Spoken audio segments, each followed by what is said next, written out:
Hello friends, welcome to the political philosopher. आप लोगों का हार्दिक स्वागत है फ्रेंड्स। और हम लोग अभी फ्री कोर्स की सीरीज पढ़ रहे हैं, फ्री एंड डिटेल कोर्स। ठीक है, फ्री तो इसका नाम है, ठीक है, फ्री नाम है बस इसका। बाकी ये पेड से भी अच्छा कोर्स है। आप अगर पढ़ रहे होंगे तो आपको पता चल रहा होगा कि पेड में क्या है और इसमें क्या खासियत है। ठीक है, तो आप फ्री कोर्स के ऊपर मत जाइए। अब मैं इसको पेड कर दूंगा तो आप लोग भाग जाएंगे यहाँ से। ठीक है, तो ऐसा नहीं करना मुझे। तो फ्री कंप्लीट कोर्स में हमने क्या पढ़ा था, समाजवाद पढ़ रहे थे। समाजवाद को हमने समाजवाद के बारे में पढ़ लिया, क्या है ये। ठीक है, फिर समाजवाद की जो पहली विचारधारा थी, जो यूटोपियन विचारधारा थी, उसको हमने अच्छे से कवर कर लिया। तो आज की वीडियो में हम देखेंगे कि वैज्ञानिक विचारधारा क्या है, समाजवादी, वैज्ञानिक, ये साम्यवादी क्या है, ये सब। ठीक है, दूसरा पार्ट है। नेक्स्ट हम तीसरे पार्ट को देखेंगे। तो आज हमें पढ़ना है वैज्ञानिक वाला पार्ट। ठीक है, तो इसकी चर्चा हम आज करेंगे। मार्क्स और एंगल्स के कुछ विचारों को देखेंगे, क्या क्या विचार हैं। हालांकि मार्क्स को हमें अच्छे से पढ़ना है, डिटेल में पढ़ना है, तो हम यहाँ पे ज़्यादा मार्क्स को चर्चा में नहीं देखेंगे। ठीक है, मार्क्स को बस ऐसे लाइटली पढ़ेंगे यहाँ पे। और जब हम मार्क्सवाद पढ़ेंगे तो वहाँ पे हमें मार्क्स के विचारों को देखने को मिलेगा, एंगल्स के विचारों को देखने को मिलेगा। फिर पॉलिटिकल थिंकर्स में, ठीक है, जब हम थिंकर्स पढ़ेंगे तो थिंकर्स में हमें मार्क्स देखने के मिलते हैं।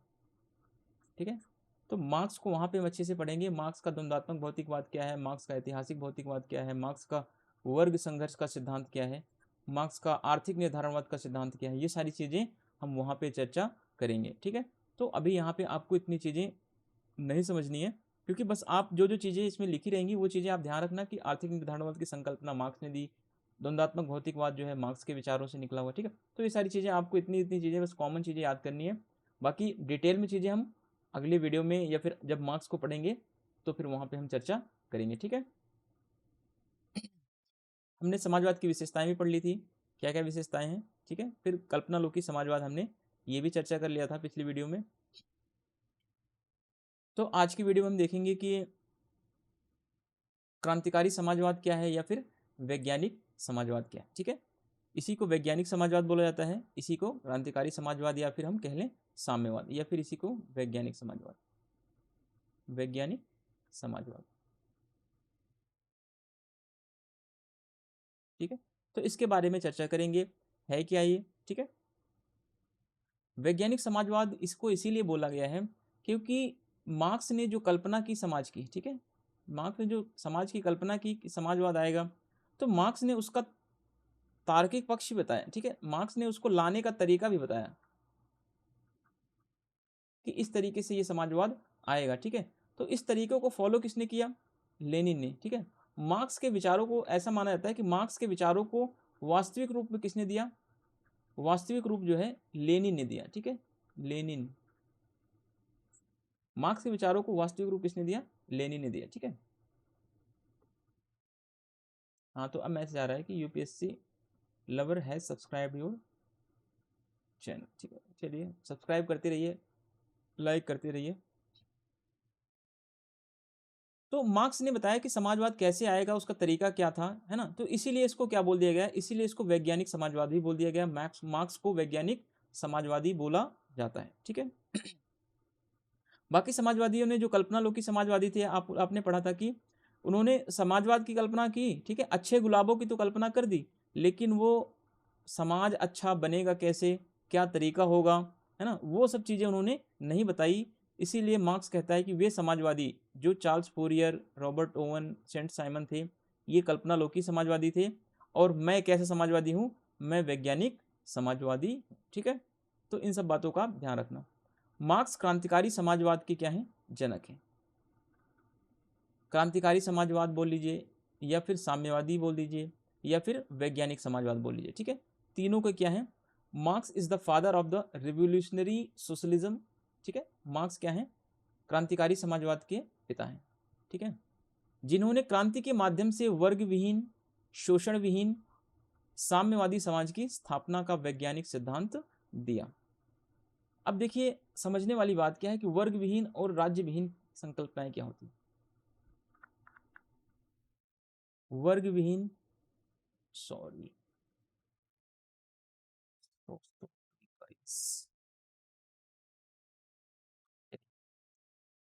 वर्ग विहीन और राज्य विहीन।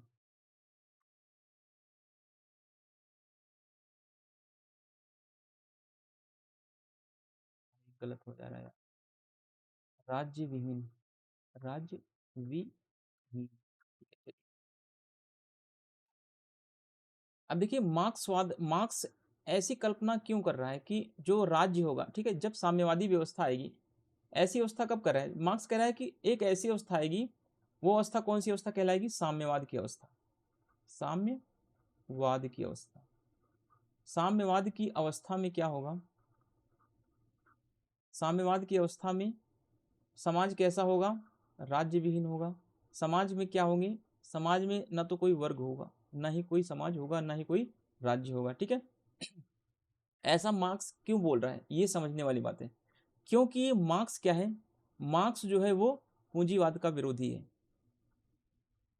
पूंजीवाद का विरोधी है।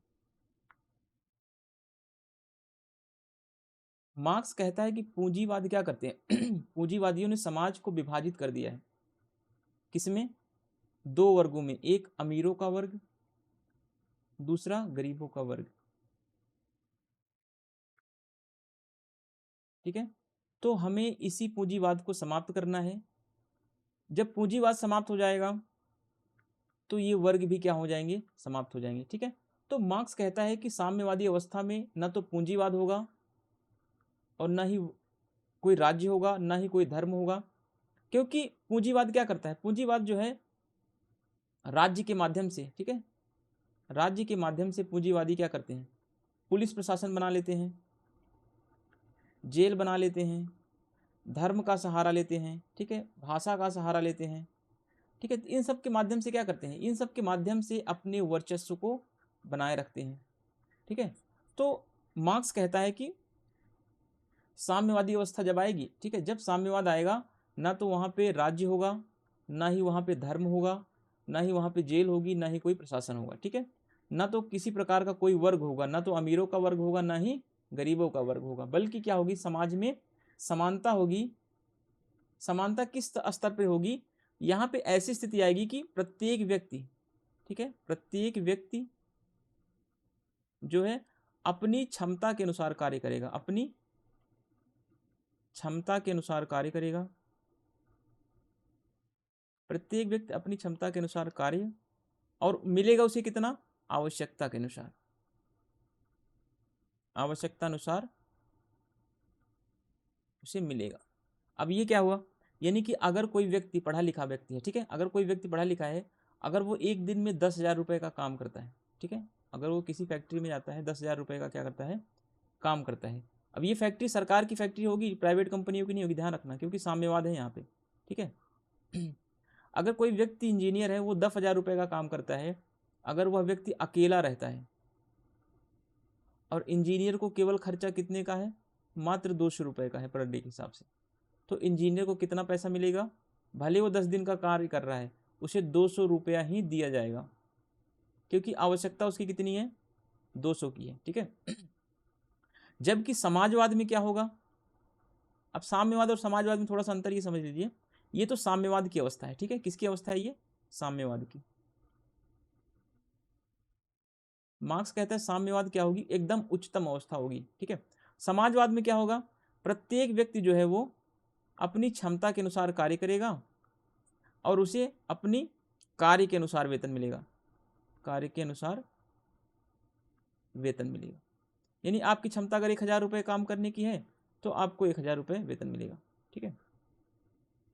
अब देखिए यहाँ पे समझने वाली बात क्या है कि प्रत्येक व्यक्ति, साम्यवाद में क्या है, प्रत्येक व्यक्ति अपनी क्षमता के अनुसार कार्य करेगा, और उसे कितना मिलेगा, आवश्यकता के अनुसार उसे मिलेगा। अब यहाँ पे आप ये समझे, ठीक है, अगर मान लीजिए एक इंजीनियर है, ठीक है, इंजीनियर ने 1,000 रुपये का काम किया, ठीक है, और वो अकेला रह रहा है, उसको 200 रुपये की ज़रूरत है पर डे, तो उसे 200 रुपये दिया जाएगा। अगर कोई दूसरा व्यक्ति जा रहा है कंपनी में काम करने, अगर वह व्यक्ति विकलांग है, उसके परिवार का कोई सदस्य बीमार है, ठीक है, अगर उसे 10,000 रुपये का काम है, बेशक से उसने 200 का ही काम किया हो, पर उसे मिलेगा कितना, 10,000 मिलेगा, क्योंकि आवश्यकता उसकी कितनी है, 10,000 की है। तो ये साम्यवादी अवस्था है, ठीक है। साम्यवाद में यहाँ पे किसी प्रकार का कोई ना तो धर्म होगा, ना तो कोई जाति होगी, ना तो कोई भेदभाव होगा, यहाँ पे पूरी तरीके से सामाजिक व्यवस्था में समानता विद्यमान रहेगी, ठीक है। अब देखिए कार्ल मार्क्स ने 4 जो है फेमस सिद्धांत दिए हैं। इसके 4 प्रमुख सिद्धांत क्या हैं? द्वंद्वात्मक भौतिकवाद, ठीक है, द्वंद्वात्मक भौतिकवाद, डायलेक्टिकल मटेरियलिज्म का सिद्धांत दिया है। दूसरा, थ्योरी ऑफ हिस्टोरिकल मटेरियलिज्म यानी ऐतिहासिक भौतिकवाद का सिद्धांत इन्होंने दिया। थ्योरी ऑफ क्लास स्ट्रगल, ठीक है, वर्ग संघर्ष का सिद्धांत। वर्ग संघर्ष का सिद्धांत का मतलब यही है कि समाज में 2 वर्ग होंगे, एक बुर्जुआ वर्ग होगा जो एलिट क्लास का होगा, अमीर का वर्ग, दूसरा सर्वहारा होगा जो गरीब होगा, ठीक है। प्रिंसिपल ऑफ एडिशनल रूट या फिर इसको बोलते हैं एडिशनल वैल्यू, ठीक है, अतिरिक्त मूल्य का सिद्धांत। अतिरिक्त मूल्य का सिद्धांत क्या होता है? इसमें मार्क्स कहता है कि जो श्रमिक, ठीक है, मजदूरी करता है केवल उसे उसकी मजदूरी तक का फायदा मिलता है, बाकी जो एक्स्ट्रा इनकम होती है वो कौन रख लेता है? पूंजीपति रख लेता है, ठीक है, पूंजीपति रख लेता है। जैसे मजदूर ने 1,000 रुपये का काम किया, ठीक है, अगर कोई सामान उसने बनाया 1,000 रुपये का और वो बाजार में कितने का बना, बिका, वो 1,000 रुपये का बिक गया, ठीक है, और मालिक ने उसको कितना रुपया दिया? 100 रुपया दिया, ठीक है, तो मालिक को कितना फायदा है उसका? 900 रुपया। तो ये 900 रुपया क्या है? अतिरिक्त मूल्य है। तो इसी अतिरिक्त मूल्य से क्या होता है? पूंजी का निर्माण होता है। इसी पूंजी के निर्माण से क्या होता है? पूंजीपति और अमीर बनता जाता है, ठीक है। तो इसी का सबका विरोध करते हैं, वर्ग संघर्ष का विरोध करते हैं, ऐतिहासिक भौतिकवाद का विरोध करते हैं, द्वंद्वात्मक भौतिकवाद बताते हैं, ठीक है, क्योंकि कहते हैं कि द्वंद्व के माध्यम से ही क्या होता है? भौतिक चीज़ों में द्वंद्व होता है, जिससे कि नई नई चीज़ें आगे आती हैं, ठीक है। जब हम मार्क्स को पढ़ेंगे तो इन सब चीज़ों को अच्छे से बहुत डिटेल में पढ़ेंगे। अभी आपको इतना परेशान होने की ज़रूरत यहाँ पे नहीं है। तो मेरा कहने का उद्देश्य ये है, ठीक है। आप ये सिद्धांत जो है याद रखें क्या क्या होता है ये, ठीक है। अगर आप अभी लर्नर्स हैं तो आप ये बुक को अभी थोड़ा सा पढ़ें, एक बार चीज़ों को सीखें, क्या भौतिकवाद में क्या बोला गया है, इसमें क्या बोला गया है। जब आपको चीज़ें नहीं समझ में आएंगी तो आप अच्छे से दोबारा से एक बार पढ़ें, 3 बार पढ़ें, 4 बार पढ़ें। अगर तब भी नहीं आए तो फिर जैसे ही हमारा टर्न आएगा वीडियो का, ठीक है, जब हम मार्क्स को पढ़ेंगे या फिर मार्क्सवाद को पढ़ेंगे तो वहाँ पे इन सब चीज़ों को अच्छे से डिटेल में पढ़ेंगे, एग्जाम्पल के थ्रू पढ़ेंगे, ठीक है। तो अभी हम मार्क्स का वैज्ञानिक सिद्धांत पढ़ रहे हैं, आगे देखते हैं। मार्क्स के अनुसार संसार का मूल तत्व क्या है? पदार्थ है। पदार्थ मतलब भौतिक पदार्थ।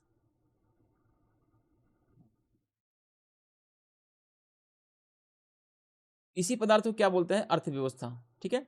अर्थव्यवस्था है अर्थात उत्पादन की प्रणाली है। मार्क्स कहता है कि जैसे उत्पादन की प्रणाली होगी, ठीक है, जैसे उत्पादन की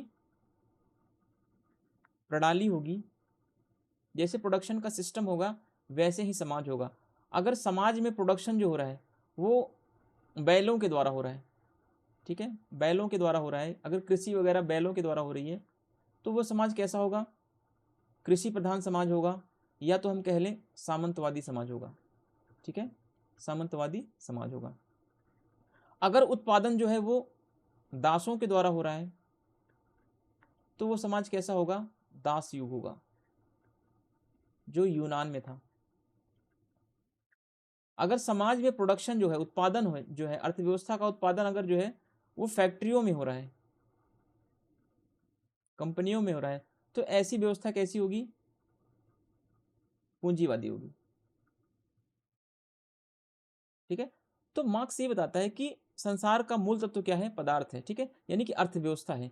संसार इसी अर्थव्यवस्था से क्या होता है? आगे बढ़ता रहता है। यानी कि वो कह रहा है कि मार्क्स जैसी अर्थव्यवस्था होगी वैसे ही समाज का ढांचा होगा, ठीक है। जैसे आधार होगी, जैसे आधार होगा उसका, वैसे उसकी क्या होगी? अधिसंरचनाएं होंगी, अधिसंरचनाएं होंगी। अधिसंरचनाओं का मतलब वैसे उसके नियम होंगे, वैसे उसकी सरकारें होंगी, वैसे उसके कार्य होंगे, ठीक है, वैसे ही व्यक्ति के अधिकार होंगे। आधार का मतलब होता है अर्थव्यवस्था, ठीक है, अर्थव्यवस्था। जैसी अर्थव्यवस्था होगी वैसे ही अधिसंरचना यानी समाज का स्वरूप होगा वैसे। ये बात आप ध्यान रखना। अब समाज के स्वरूप में अधिसंरचनाओं में क्या क्या चीज़ें आ जाती हैं? जैसे धर्म आ जाता है, भाषा आ जाती है, संस्कृति आ जाती है, सारी चीज़ें ये सारी डिपेंड करती हैं, ठीक है। तो आधार और अधिसंरचना के बारे में अभी आपको परेशान नहीं होना है। तो बस आप इतना समझिए कि मार्क्स कहता है कि जैसी अर्थव्यवस्था होगी, ठीक है, वैसी ही क्या होगा? उसका समाज का स्वरूप भी होगा, ठीक है। उत्पादन की प्रणाली जैसी होगी वैसे ही समाज का स्वरूप होगा। मार्क्स के अनुसार जब उत्पादन प्रणाली में परिवर्तन आता है तो समाज में भी क्या हो जाएगा, परिवर्तन आ जाएगा। ठीक है, जैसे यहाँ पे बैलों के द्वारा अगर खेती उत्पादन हो रहा है तो यहाँ पे कृषि होगी। अब जैसे यहाँ से बैलों से फैक्ट्रियों में सीधे हम आ जाएंगे तो फैक्ट्रियों में समाज कैसा हो जाएगा, फिर पूंजीवादी समाज हो जाएगा। समाज में परिवर्तन आया कि नहीं आया, समाज में परिवर्तन आ गया। ठीक है, हालांकि मुझसे एक गलती क्या हो गई इस पीपीटी में, गलती हो गई कि मुझे ऐसे एक पाई चार्ट बनाना था कि एक तरफ समाज का स्वरूप, दूसरी तरफ समाज कैसे परिवर्तित हो रहा है ये दिखाना था। बट इतना जरूरी नहीं है क्योंकि ये पीपीटी बनाने में बहुत टाइम लगता है भाई। कभी आप एक पीपीटी बना के देखो, आपको पता चल जाएगा क्या होता है पीपीटी बनाना और कैसे बनता है ये सब चीज़ें। ठीक है, हालांकि मैंने आपको समझा दिया है।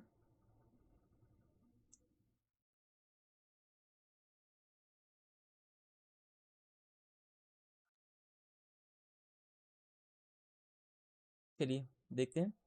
मार्क्स ने ये बोला कि जैसे उत्पादन प्रणाली होगी, ठीक है, जैसे ही क्या होगी, जब उत्पादन प्रणाली में परिवर्तन आएगा तो समाज में भी परिवर्तन आएगा।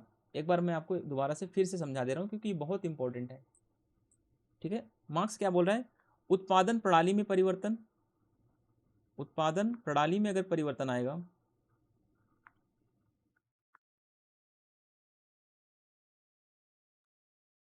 तो क्या आएगा, समाज में भी परिवर्तन आएगा।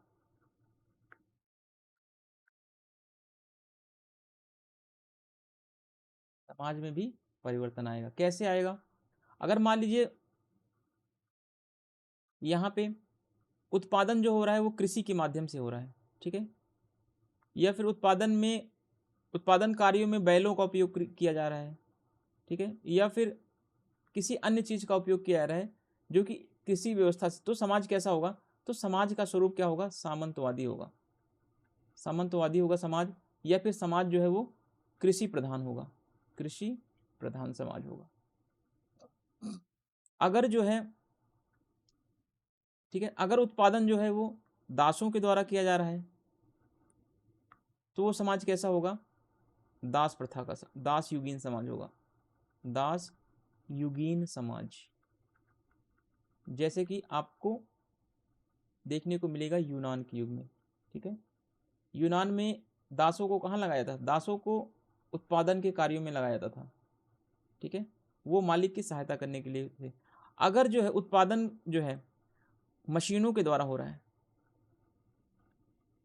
ठीक है, उत्पादन में बड़ी बड़ी मशीनों का उपयोग किया जा रहा है, तो यह कैसी व्यवस्था होगी, समाज कैसा होगा, समाज का स्वरूप क्या होगा, पूंजीवादी समाज होगा।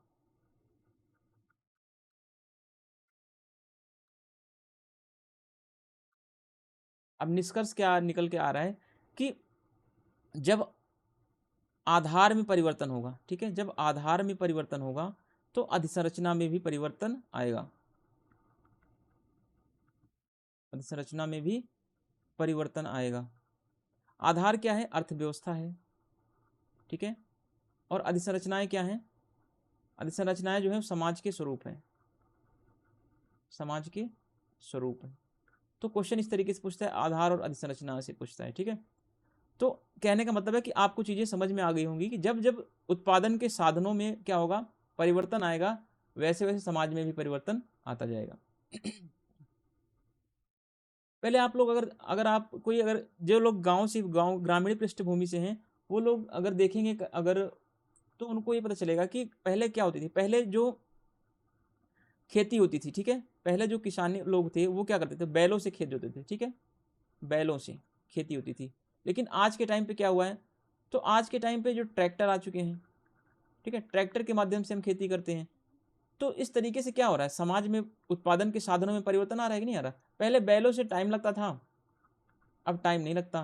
पहले के टाइम पे जब से समाज में परिवर्तन आएगा, वैसे वैसे समाज का स्वरूप भी क्या होगा, बदलता जाएगा। ठीक है, यानी कि आधार में परिवर्तन होगा तो अधिसंरचना में परिवर्तन अपने आप आ जाएगा। ये बात आप ध्यान रखना। ठीक है,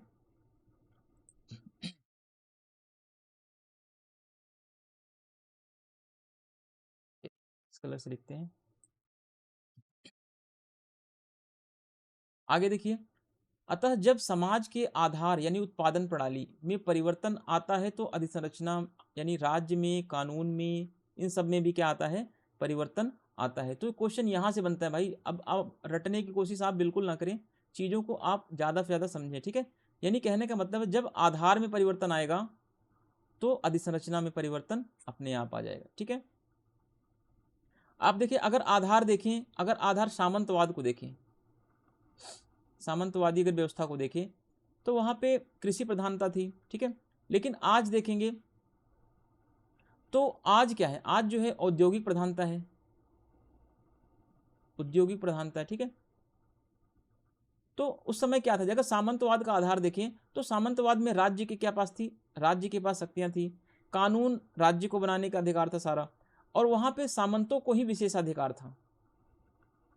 लेकिन जैसे जैसे औद्योगिक व्यवस्था आ गई, अब यहाँ पे जो है अब किसी को विशेषाधिकार नहीं है। ठीक है, अधिकार जो है सबको समान मिल रहा हुआ है। तो इस तरीके से कहने का मतलब है कि आधार जब जब बदलेगा तो अधिसंरचना में परिवर्तन अपने आप आएगा। ठीक है, जैसा कि मैंने ऊपर पीपीटी में भी समझा दिया है, कई बार आपको लिख के भी समझा दिया है। तो आधार में परिवर्तन, अधिसंरचना में परिवर्तन फिक्स है। अब देखिए मार्क्स के अनुसार उत्पादन प्रणाली में परिवर्तन के फलस्वरूप समाज में द्वंद्वात्मक पद्धति से विकास होता है। ये क्या मतलब हुआ कि उत्पादन प्रणाली में परिवर्तन आएगा तो समाज में द्वंद्वात्मक पद्धति से क्या होगा, समाज का विकास होगा। ठीक है, यानी कि कहने का मतलब है, मार्क्स कह रहा है कि आप प्राचीन अवस्थाओं को देख लीजिए, है ना, प्राचीन अवस्था आप यूनान युग के देख लीजिए। यूनान युग में क्या था, यूनान युग में उत्पादन जो था दासों के द्वारा किया जाता था। ठीक है, दास लोग उत्पादन के कार्यों में लगे थे, शिल्पकार लगे थे। लेकिन जैसे जैसे क्या हुआ, जैसे समाज में द्वंद्व बढ़ता गया, ठीक है, जैसे जैसे समाज में विकास होता गया समाज का, ठीक है, वैसे वैसे क्या हुआ, वैसे वैसे उत्पादन की प्रणाली में भी परिवर्तन आया। अब यहाँ पे क्या हुआ, मशीनों के द्वारा उत्पादन शुरू हुआ। ठीक है, मजदूरों के द्वारा उत्पादन शुरू हुआ, अब दासों को हटा दिया गया। तो कहने कहने का मतलब है कि द्वंद्व हो रहा है समाज में ना, समाज में द्वंद्व होने से क्या होता है, समाज का विकास होता है।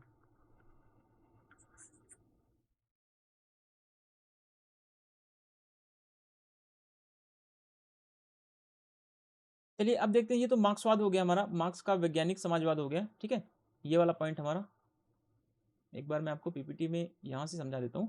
ठीक है, पहला हमने कर लिया यूटोपियन सोशलिज्म, दूसरा हम कर चुके हैं अभी जस्ट वैज्ञानिक समाजवाद या क्रांतिकारी समाजवाद या साम्यवादी समाजवाद, ये साम्यवाद। ठीक है, इसी का पूरा नाम है ये। अब हम देखेंगे तीसरा पार्ट, तीसरा पार्ट है विकासात्मक या लोकतांत्रिक समाजवाद।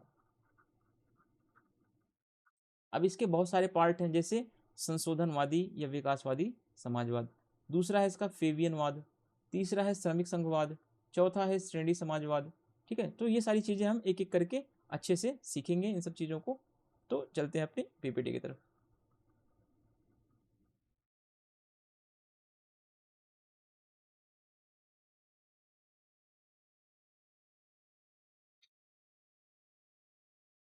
देखिए एक चीज़ आपको समझने की और जरूरत है कि जो ये विकासात्मक समाजवाद है, ठीक है, विकासात्मक या लोकतांत्रिक समाजवाद है, ये मार्क्सवाद से अलग है। ठीक है,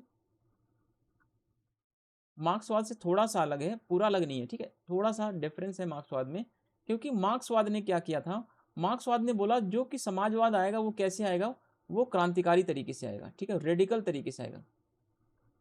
लेकिन इन्होंने क्या बोला, इन्होंने बोला जो समाजवाद आएगा, ठीक है, वो कैसे आएगा, रेडिकल तरीके से ना करके वो लोकतांत्रिक तरीके से आएगा, यानी धीरे धीरे समाजवाद की स्थापना होगी। लेकिन मार्क्स ने क्या बोला, समाजवाद की स्थापना धीरे धीरे नहीं होगी, बल्कि समाजवाद की स्थापना क्रांतिकारी तरीके से होगी, क्रांति के द्वारा होगी, विद्रोह के द्वारा होगी। ठीक है, तो ये मार्क्सवादी समाजवाद में और थोड़ा सा विकासात्मक या लोकतांत्रिक समाजवाद में अंतर है।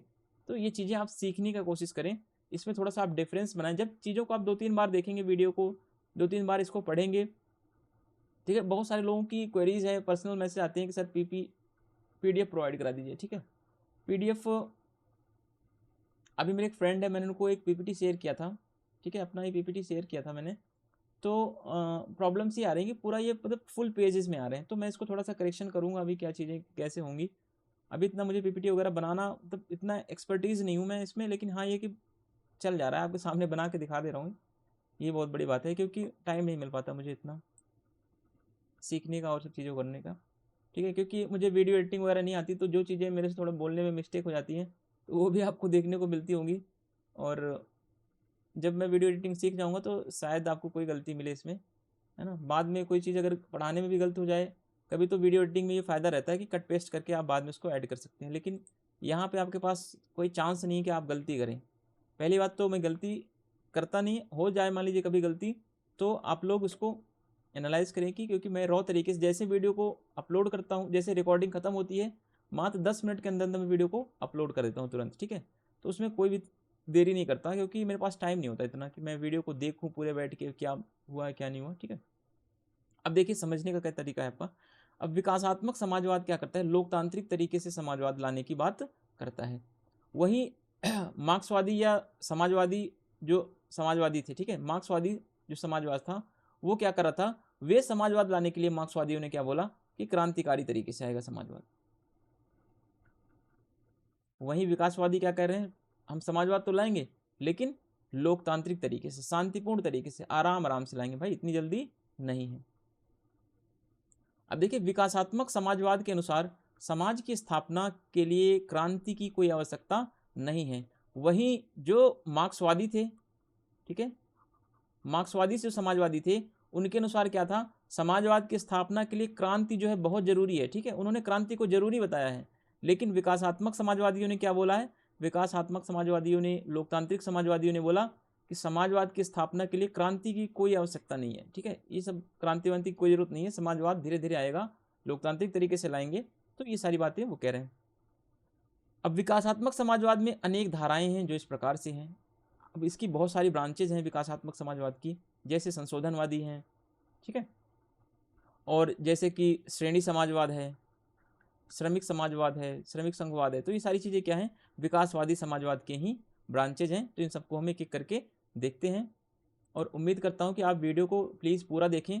आप लोग वीडियो स्किप कर देते हैं तो थोड़ा सा मुझे अच्छा नहीं लगता ना, कि आप 2 मिनट देखते हैं वीडियो फिर उसके बाद स्किप करके छोड़ देते हैं, अरे चलो छोड़ो बेकार है, क्या पढ़ाया इसने, बकवास है ना। तो आप वीडियो को जब तक पूरा नहीं देखेंगे तब तक आपको आइडियाज़ को समझ नहीं आएगा। जब आप पूरा एक बार देखेंगे वीडियो तो आपको चीज़ें आसानी से कनेक्ट होने लगेंगी। तो जाहिर सी बात है आप भी पूरा कोऑपरेट करें, ठीक है। अब देखते हैं संशोधनवादी या विकासवादी समाजवाद क्या है। अब देखिए इसमें बर्नस्टीन ने इस सिद्धांत को दिया है, या विकासवादी सिद्धांत या संशोधनवादी सिद्धांत किसने दिया है, बर्नस्टीन। आपको एक बार मैं दिखा देता हूँ चार्ट, तो थोड़ा सा और डाउट आपको क्लियर हो जाएगा। देखिए यहाँ पे, ये देखिए हम अभी क्या पढ़ रहे हैं, विकासात्मक या लोकतांत्रिक समाजवाद, ठीक है।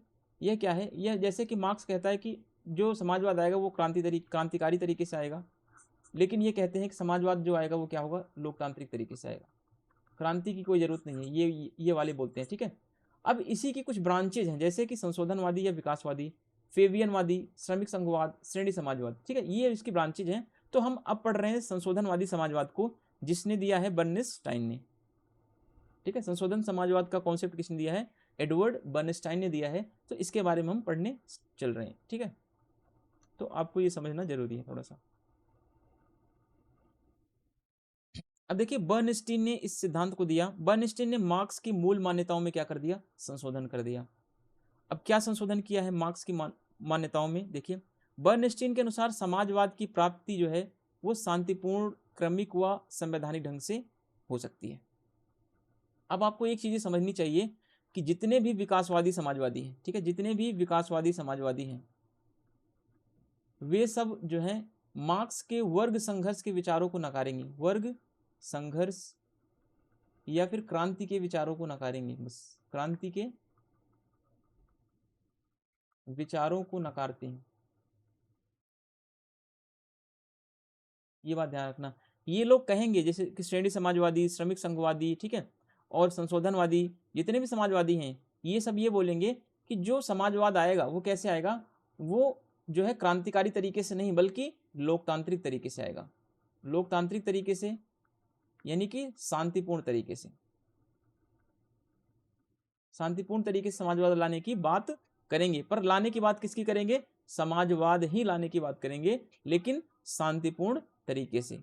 मार्क्स भी समाजवाद लाने की बात कर रहा है लेकिन वो क्रांति के माध्यम से। तो दोनों में यही अंतर है, ठीक है। बर्नस्टीन के अनुसार समाजवाद की प्राप्ति कैसी संभव है, शांतिपूर्ण, क्रमिक व संवैधानिक ढंग से हो सकती है, यानी संविधान के माध्यम से हम कर सकते हैं, धीरे धीरे कर सकते हैं और शांतिपूर्ण तरीके से हम समाजवाद की स्थापना कर सकते हैं। समाजवाद की प्राप्ति के लिए वर्ग संघर्ष व क्रांति की कोई आवश्यकता नहीं है। देखिए जितने भी समाजवादी आपको मिलेंगे, अब जो विकासवादी समाजवादी हैं तो सभी यही बात करेंगे कि समाजवाद के लिए वर्ग संघर्ष की जरूरत नहीं है। ठीक है, वर्ग संघर्ष की जरूरत नहीं है, बल्कि अब क्या है, सहयोग के माध्यम से, लोकतंत्र के माध्यम से हम समाजवाद को स्थापना मिला सकते हैं। अब बर्नस्टीन की फेमस बुक जो है ये आपके काम की चीज़ है, इवोल्यूशनरी सोशलिज्म में इन्होंने बताया कि वर्तमान पूंजीवाद से क्या हुआ है, समाज में अनेक परिवर्तन आ चुके हैं जिससे क्रांति का मार्ग संभव नहीं है।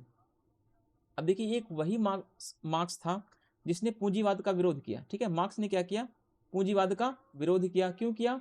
क्योंकि मार्क्स ने बताया कि पूंजीवाद में क्या करता है, समाज को दो भागों में बांटता है। पहला भाग क्या हो जाएगा, पूंजीपति का, दूसरा भाग मजदूरों का।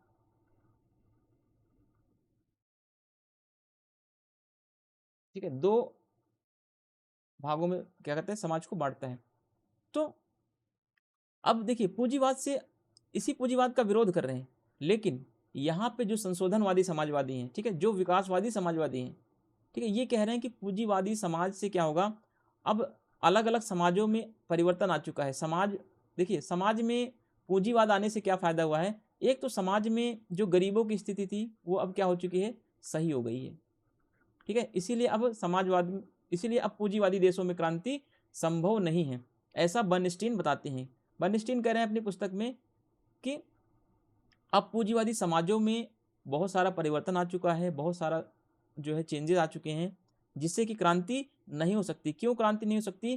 क्योंकि अब यह पूंजीवाद क्या कर रहा है, अब यह पूंजीवाद जो है श्रमिकों के हितों के लिए भी काम कर रहा है। ठीक है, अब इसी पूंजीवाद से क्या होता है, इसी पूंजीवाद से मजदूरों को अच्छा वेतन मिलता है, जिससे कि मजदूरों की स्थिति क्या हुई है, स्थिति में सुधार आया है।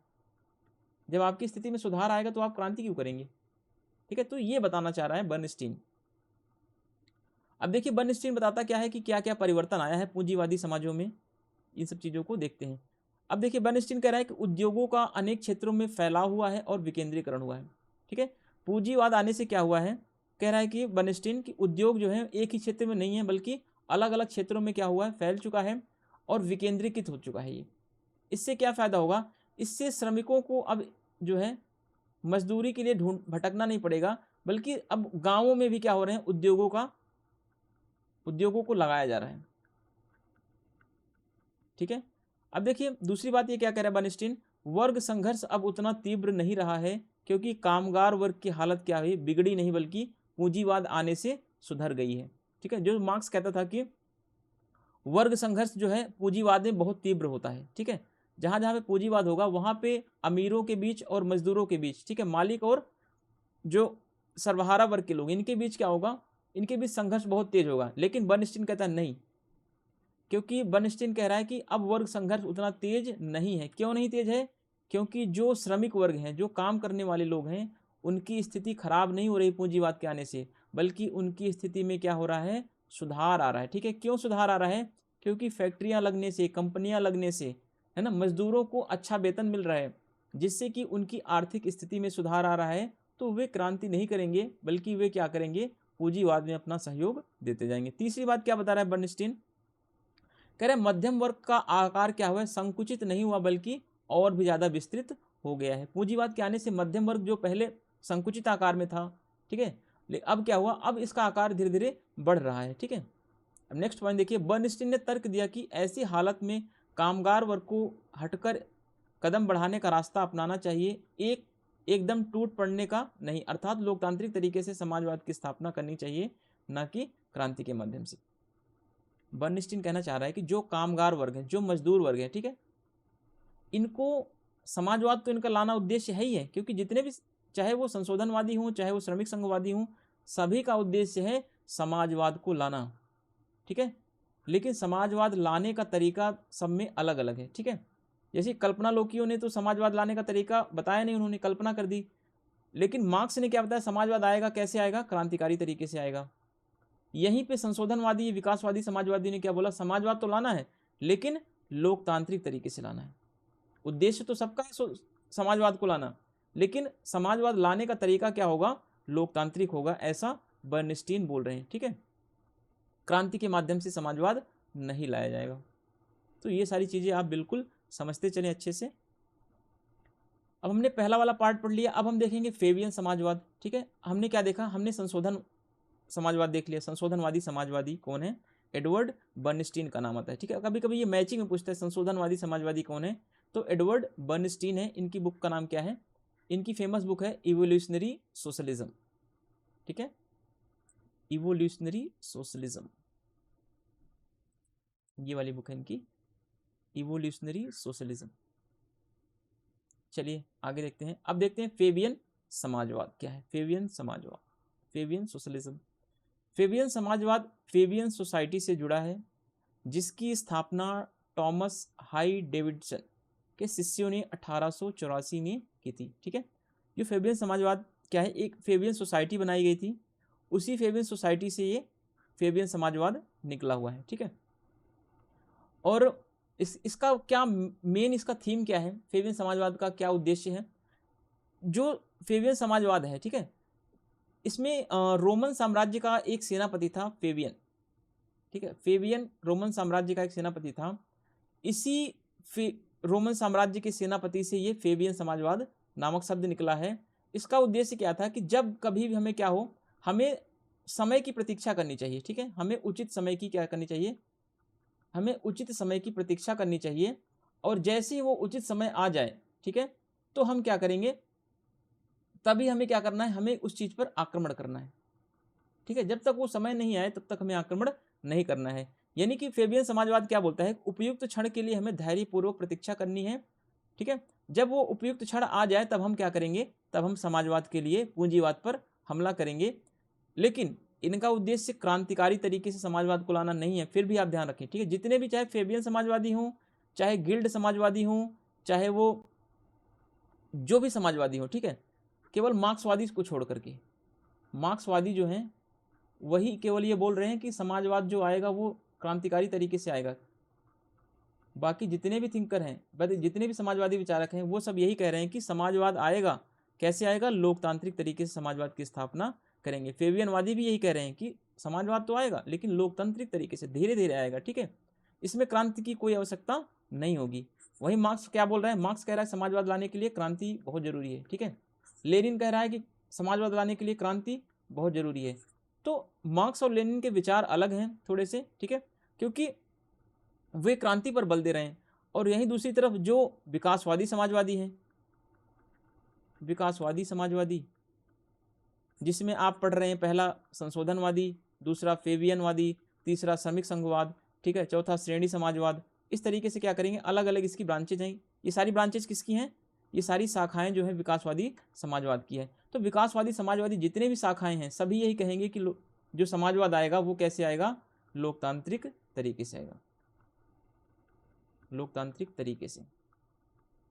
तो अब ये बात चीज़ें आपको समझ में आनी चाहिए, यही बात मैं आपको करीब 10 बार पढ़ा चुका हूँ अभी तक का, ठीक है।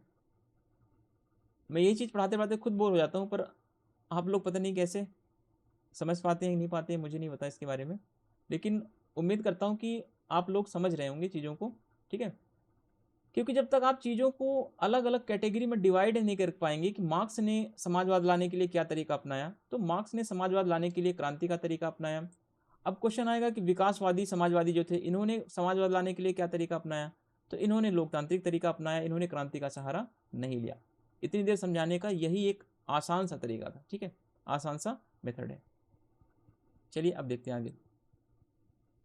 अब देखिए फेबियन समाजवाद ब्रिटेन के बुद्धिजीवियों की क्या है, एक देन है ये। यानी कि फेबियन समाजवाद की स्थापना जो हुई उसमें ब्रिटेन के कुछ इंटेलिजेंस थिंकर्स थे, कुछ अलग अलग बुद्धिमान व्यक्ति थे, उनके सहयोग से ही ये फेबियन समाजवाद की स्थापना हुई, जिनके अनुसार क्रमिक धीरे धीरे शांतिपूर्ण तरीके से व संवैधानिक व लोकतांत्रिक तरीके से समाजवाद की प्राप्ति संभव है, ठीक है।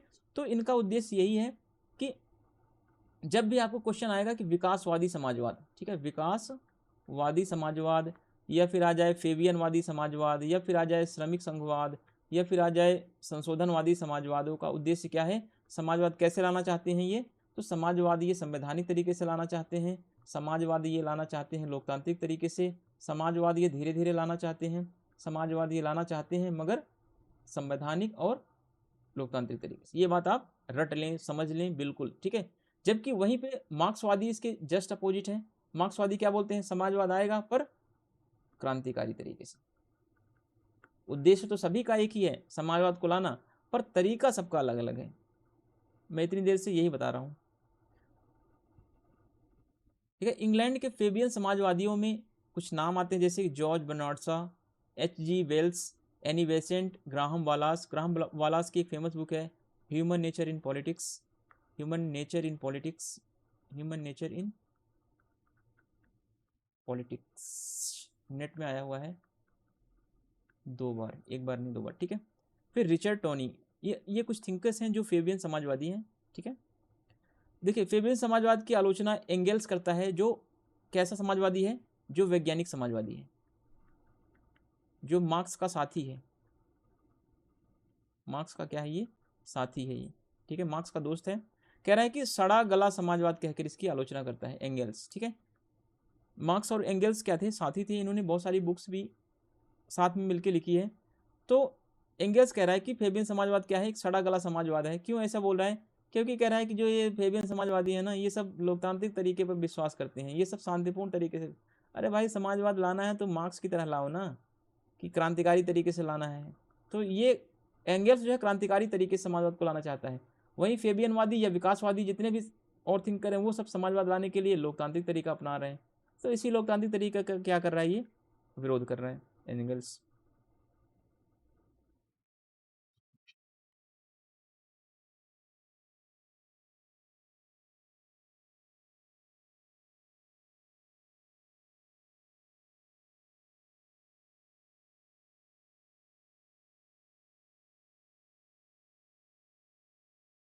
ठीक है, तो अब हम नेक्स्ट पार्ट में पढ़ेंगे श्रमिक संघवाद को।